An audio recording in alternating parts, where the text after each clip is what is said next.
The poet Sappho lived in the 6th century BC on the island of Lesbos in the northeastern Aegean. She was alive from about 610 BC to 570 BC.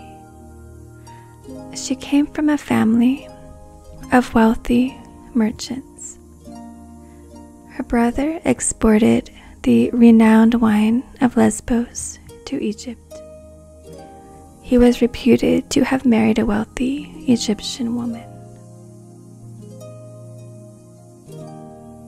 Lesbos in the 6th century BC was very prosperous. Sappho lived a life of luxury.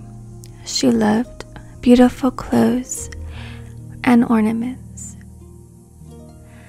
The women of Lesbos at this time were exceptionally liberated and moved freely in social and religious circles. Lesbos was the center of a flourishing school of lyric poetry.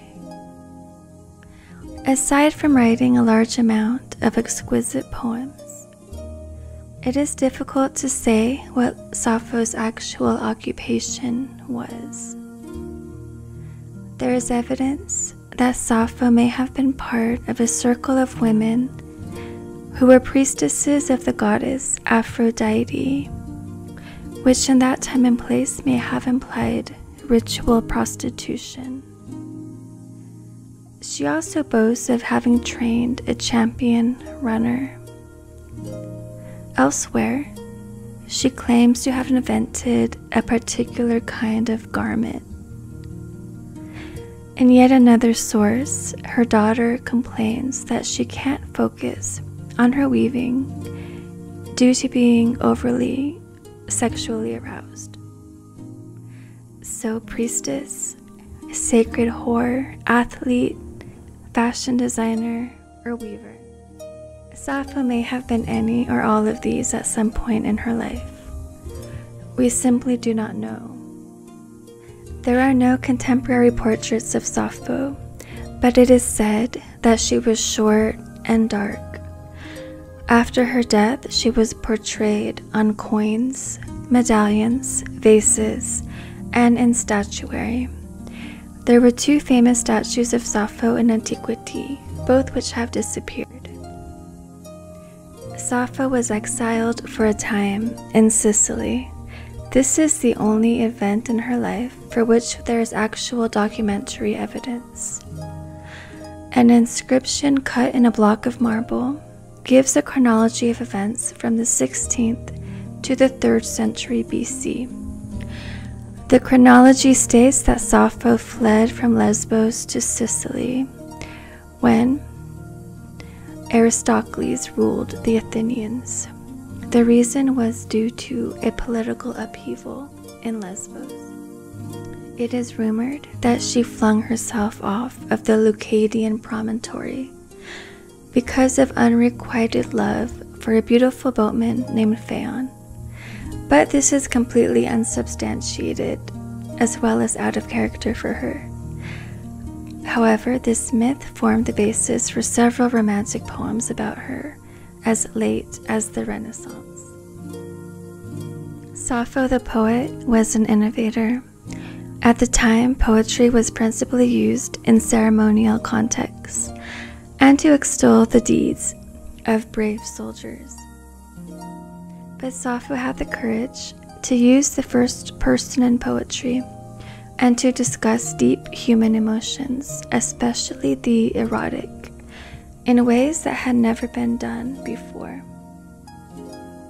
In the ancient world, she was considered to be on an equal footing with Homer.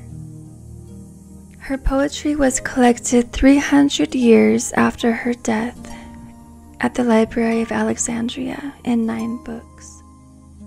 Today, only a few scraps of her poetry survive.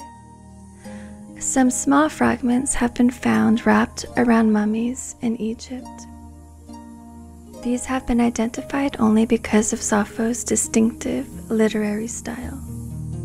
Sappho's books were burned by Christians in the year 380 AD. In antiquity, books were copied by hand and relatively rare.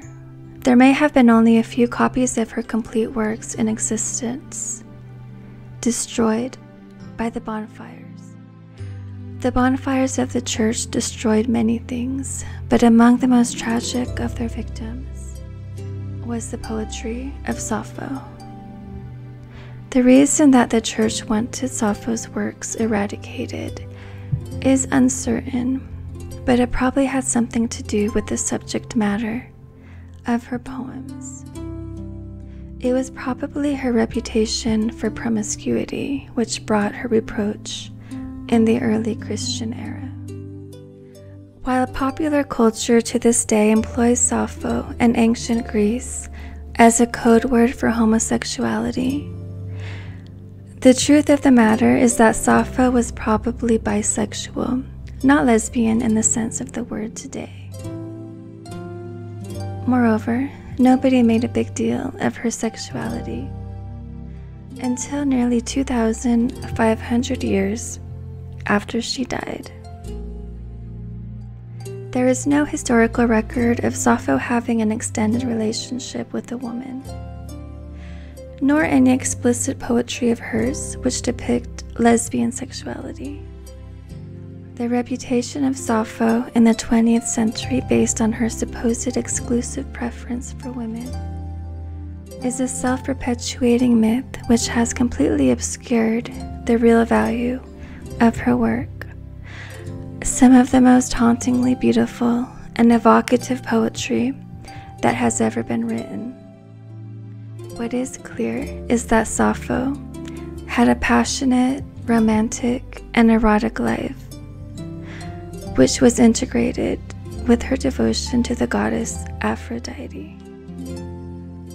Immortal Aphrodite of the shimmering throne, daughter of Zeus, weaver of wiles, I pray thee crush not my spirit with anguish and distress, O Queen, but come hither if ever before thou didst hear my voice afar, and hearken, and leaving the golden house of thy father, camest with chariot yoked, and swift birds drew thee, their swift pinions, fluttering over the dark earth, from heaven through mid-space.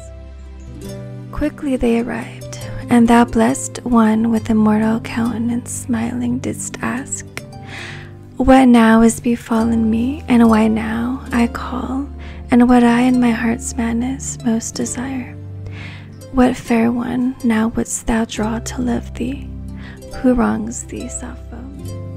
For even if she flies, she shall soon follow, and if she rejects gifts, shall soon offer them, and if she loves not, shall soon love, however reluctant. Come, I pray thee now, and release me from cruel cares, and let my heart accomplish all that it desires, and be thou my ally. Shimmering throned immortal Aphrodite, daughter of Zeus, enchantress, I implore thee, spare me, O Queen, this agony and anguish, crush not my spirit. Whenever before thou hast hearkened to me, to my voice calling to thee in the distance, and heeding thou hast come, leaving thy father's golden dominions. Come then, I pray, grant me surcease from sorrow, drive away care, I beseech thee, O Goddess. Fulfill for me what I yearn to accomplish, be thou my ally. Thank you for watching. I hope you enjoyed it, and have a wonderful evening.